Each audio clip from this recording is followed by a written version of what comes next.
She didn't hear me come in. The door didn't creak. My shoes didn't squeak. I didn't even breathe. She just kept talking, barefoot, pacing the living room, her voice low, urgent, sharp in a way I hadn't heard in months. Maybe years. He suspects something. I can tell by the way he watches me now. Silence on the other end. Then a chuckle.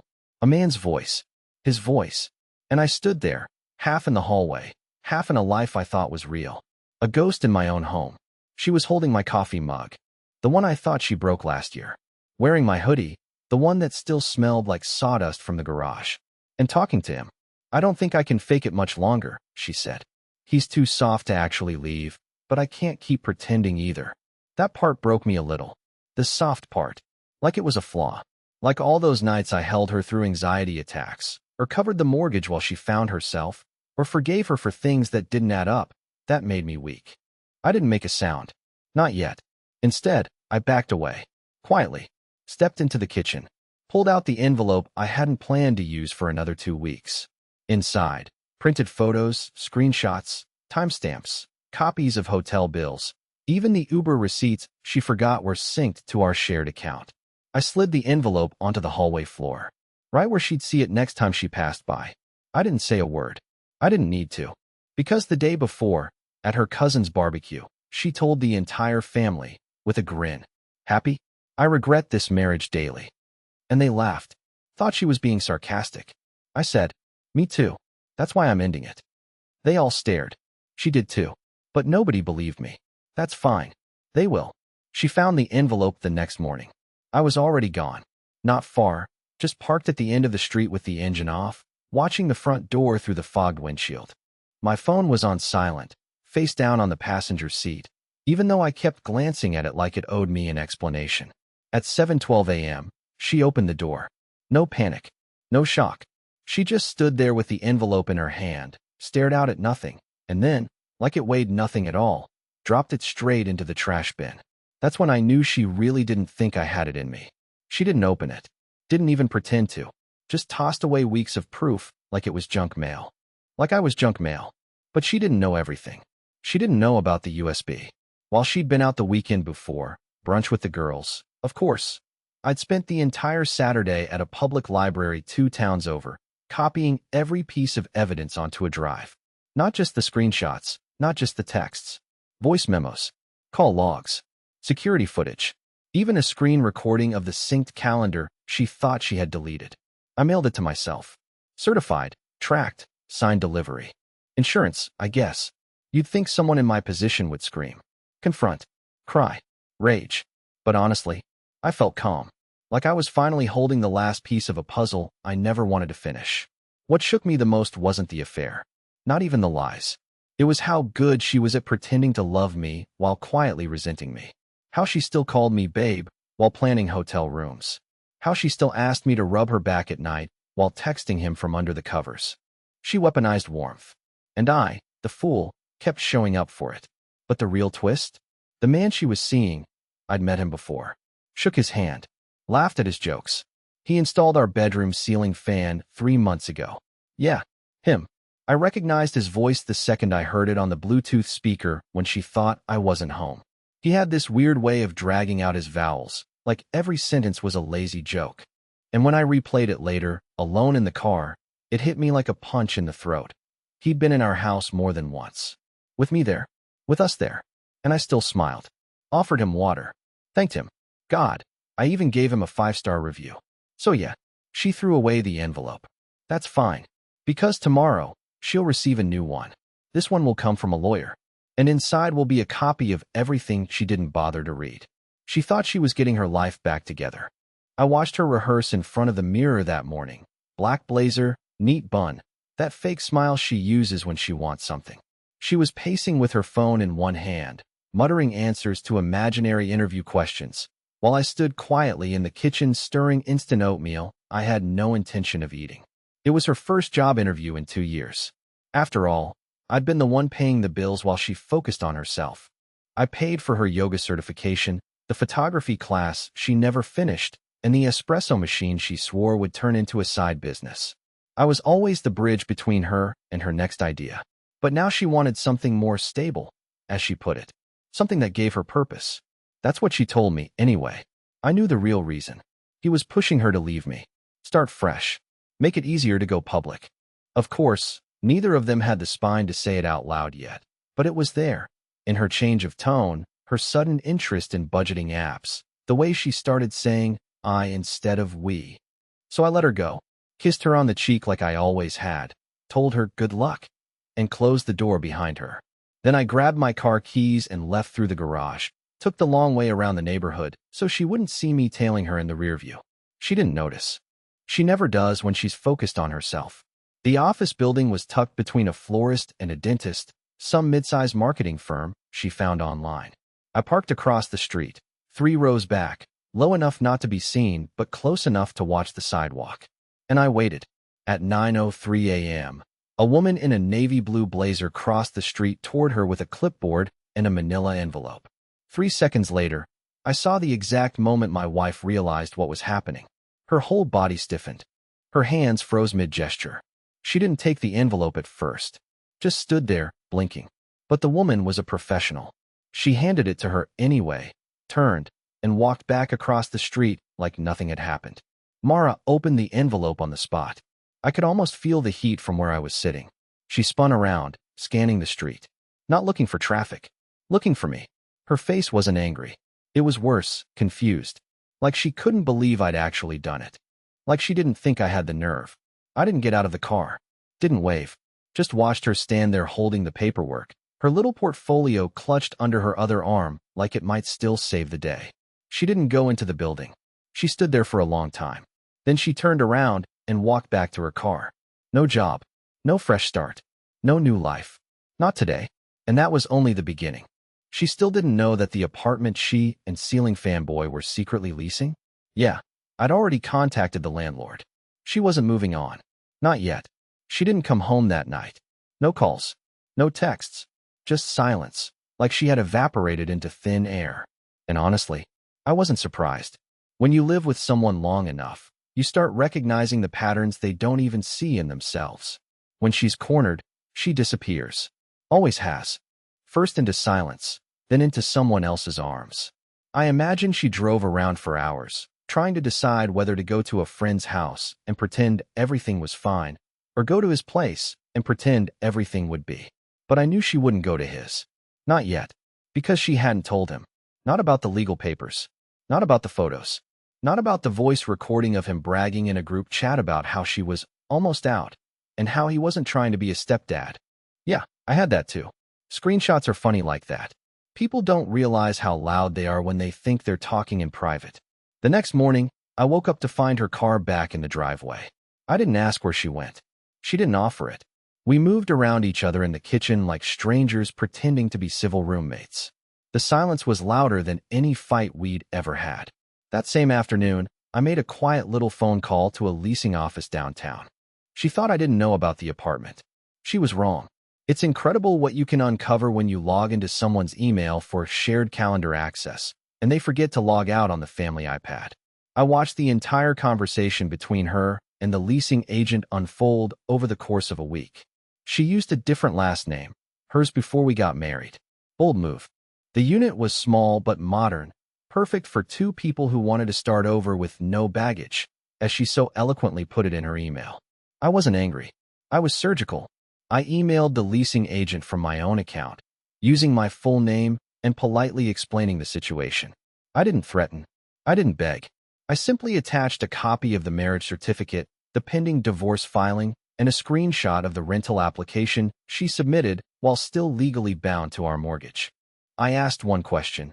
Is this the kind of tenant your company wants to approve? 2 days later, the lease was voided. The unit was relist.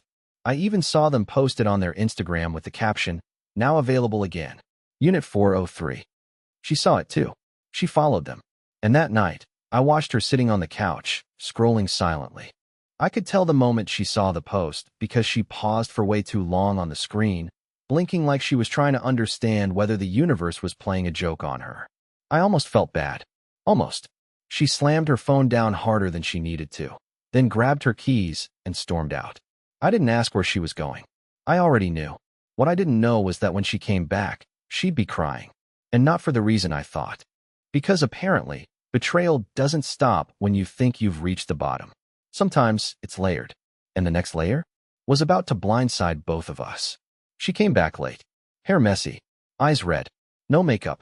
That alone told me something had gone wrong. Because Mara never lets herself be seen undone. Her whole identity had always been built around composure. Perfection in every photo. Every story she told her friends. Every version of herself she posted online.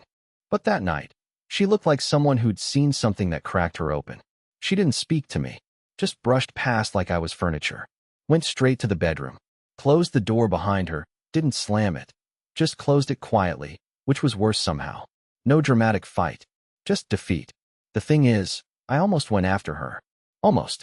Some old reflex tried to pull me down that hallway. Ask her if she was okay. Offer comfort I knew she didn't deserve. But then I remembered. Comfort was the very thing she had counted on me to keep giving her while she stabbed me in the back with the other hand. So I waited. The next morning, while she was in the shower, I went out to her car. Not to damage it, not to snoop. I just had a feeling.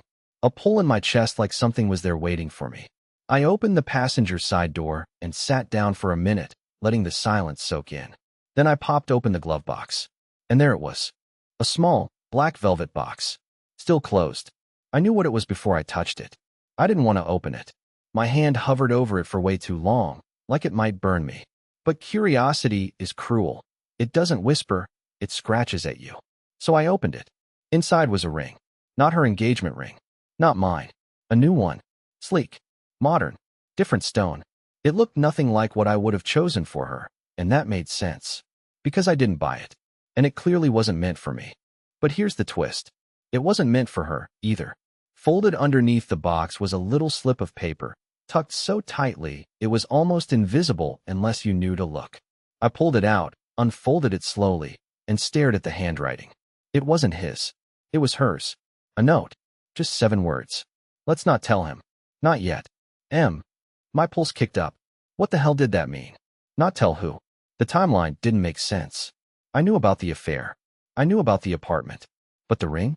This was something else. It wasn't her style. It wasn't romantic. It was cautious. Quiet. Like a transaction.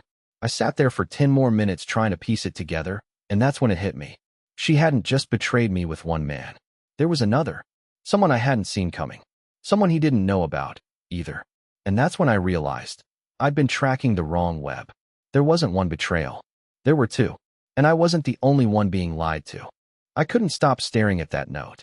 7 words. Just 7. But they were louder than any scream she'd ever thrown at me during our worst fights. Let's not tell him. Not yet. M. They weren't written in fear. They weren't a confession. They were a plan. And what chilled me more than anything was how calm they were. Like she'd written it during a lunch break, between checking her email and ordering a smoothie.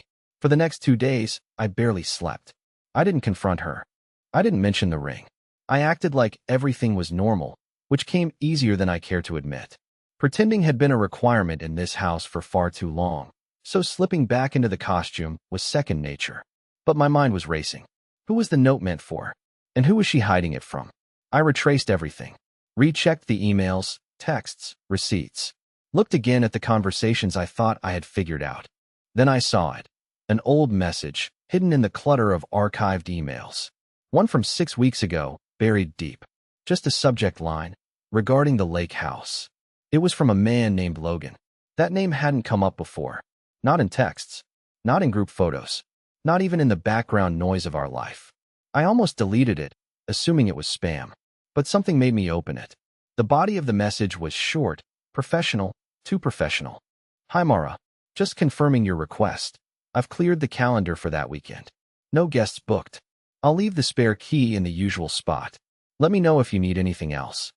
No signature. No last name. No mention of a rental platform. And more importantly, no payment confirmation. This wasn't a vacation rental. This was something else. Something familiar. The usual spot. The words hit me like ice. I'd heard that phrase before. A year ago, at her mother's birthday, Mara had whispered to someone over the phone, "No, I'll leave it in the usual spot."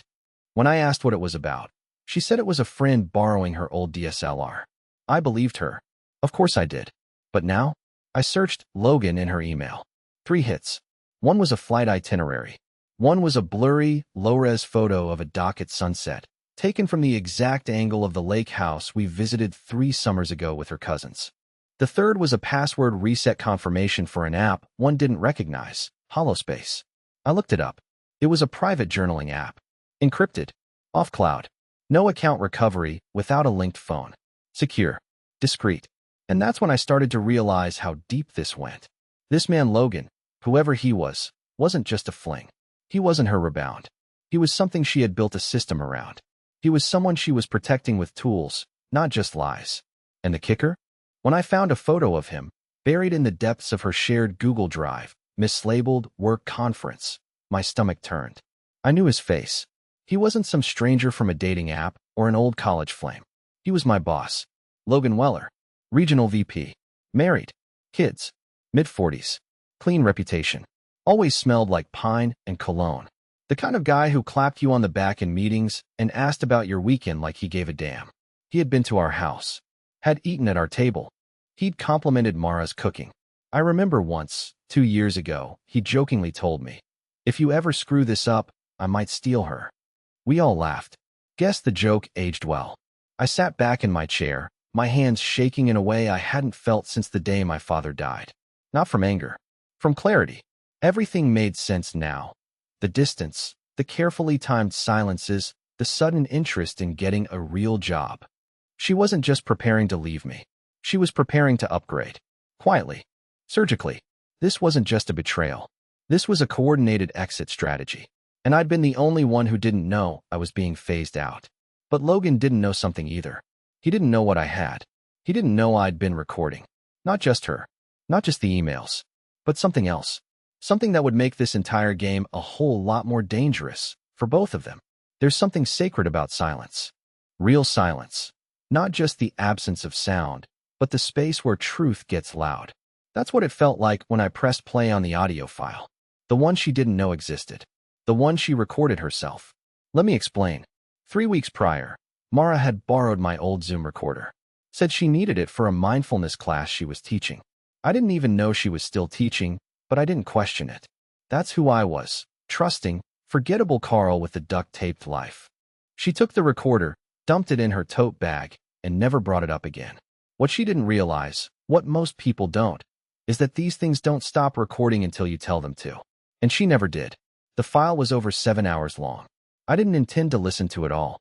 At first, I thought I'd find nothing but traffic noise or yoga mantras. But about an hour in, a voice broke through the static. Not hers. His. Logan. The two of them were in his car. It was subtle at first, just quiet conversation, indistinct words. But soon the mics picked up more. They were talking in shorthand, as if they'd rehearsed these conversations a dozen times. I told her I'd wait, Mara said. You don't need to, Logan replied. He's already unraveling. There was laughter.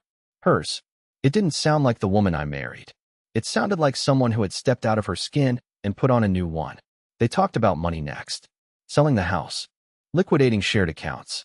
Logan mentioned a lawyer, not the one I hired. Obviously, a guy who cleans things up quietly.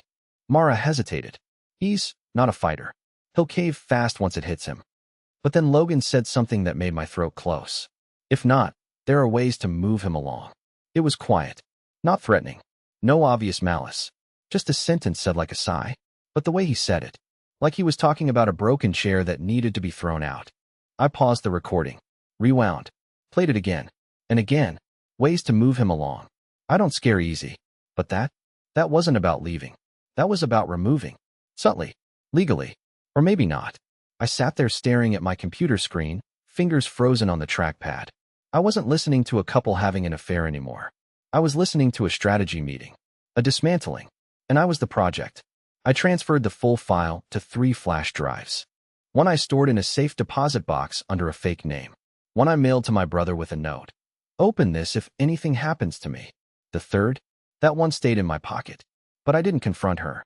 Not yet. Because I wasn't just going to end this. I was going to expose it. Not just to her. Not just to him. To everyone. The thing about people like Mara and Logan, they move in shadows. They win because nobody sees the knife until it's already buried. So I decided to bring them into the light. I waited for the right moment. That was always the plan. Not dramatic. Not reckless. Just surgical. Clean. The opportunity came sooner than I expected. Her parents were in town. They invited us to dinner at a nice little Italian place across the city. Linen tablecloths, candles, the kind of place where waiters say, "Sir," and refill your water without asking. She agreed quickly, maybe hoping to prove that everything was normal, that the ground wasn't crumbling beneath her feet, that the man sitting across from her hadn't figured out just how deeply she'd carved into his back while smiling into his face. I accepted the invitation. We arrived separately. She wore a cream blouse. Her mother complimented her. Her father told an awkward story about their honeymoon. The wine flowed. The pasta was good. The tension? Palpable. I barely touched my food. Halfway through, her mother asked if we were working things out.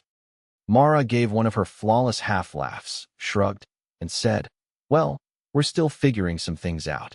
It's complicated, but we're being mature about it." That's when I reached into my coat pocket and placed the flash drive on the table. No drama, just a tiny black object resting quietly beside the Parmesan. Mara's smile faltered. Only a little. But I caught it. Her parents looked confused. She stared at it like it was ticking. "What's that?" her father asked. I looked directly at her. "You know what it is," I said. I didn't raise my voice. I didn't need to. The waiter was clearing plates. The candles flickered. She didn't move. Just stared, still clutching her wine glass with both hands like it might anchor her to the moment. Her mother looked back and forth between us, now visibly concerned. I leaned forward slightly. "It's everything," I said. "The phone calls. The emails. The weekend at the lake house. The ring. The second phone. The recording in Logan's car. And the part where you talk about removing me." Her parents stiffened. Silence settled over the table like a fog. No one spoke. I slid my phone out, pressed play. Logan's voice filled the space. Casual. Intimate. Too familiar. Followed by hers, laughing. Talking about the future. The usual spot. I didn't let it play long. Just enough to erase any trace of doubt in their minds. Then I paused it, set the phone down, and looked back up. I filed the divorce already. The house is under my name. The bank accounts are separated. My lawyer has a full copy. And there are backups in 3 places. Mara didn't speak. Her mother looked like she wanted to be anywhere else. Her father just exhaled and stared at his untouched tiramisu like it could explain where they went wrong. I stood up, tucked my chair back in. "I'm not broken," I said calmly. "Just done." Then I left. No shouting. No gloating. Just peace. That was 3 months ago. Since then, the quiet has returned. I moved into a smaller house. Nothing fancy, but it has good light in the morning and a dog I adopted from a shelter. His name's Milo. He likes peanut butter and hates vacuums. Perfect companion. I started rebuilding slowly. Learned to cook better. Joined a weekend hiking group. I even started drawing again, something I hadn't done since college. Turns out, the version of myself I thought was lost wasn't gone. Just buried under years of noise and compromise. As for Mara, I don't know what happened to her and Logan. I don't check. Don't stalk. Don't care. Because closure doesn't come from watching someone fall. It comes from choosing not to follow them down.